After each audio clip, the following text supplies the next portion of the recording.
బాబా ఏమెండలే అబ్బా, పేనం జారిపోయి పేల పడ్డట్టు అవుతుంది. గంట గరం అవుతుంది దేశంలో.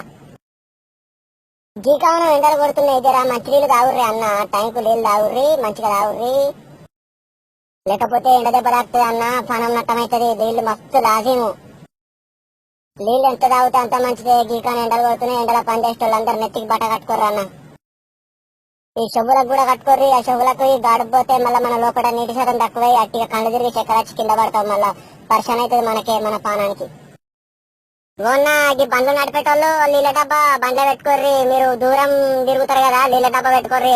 అన్ని జాగాలలో మీకు నీళ్లు దొరకాయి. ఒక డబ్బా నీళ్లు నింపుకొని బండ్లో పెట్టుకోర్రి. దానికి బట్టలు చుట్టి మంచిగా ఉంచుకోర్రి, చల్లగుంటాయి.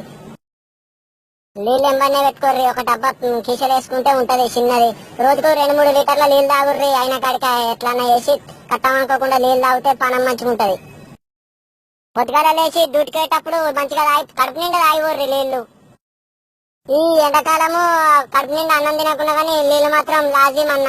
నీళ్లు తాగాలి. ఇక నీళ్లు తాగకపోతే మళ్ళా లేని పర్సన్లు అయితే ఈడ ఎండలు బాగా కొడుతున్నాయి. సరేనా? ఎప్పుడు తాగుర్రి నీళ్లు, మర్చిపోకుర్రి. ఉంటా మరే, బాగా ఎండ కొడుతుంది, ఎండల పని ఉన్నది. సరేనా? ఉంటా మరే, పైలమన్నా.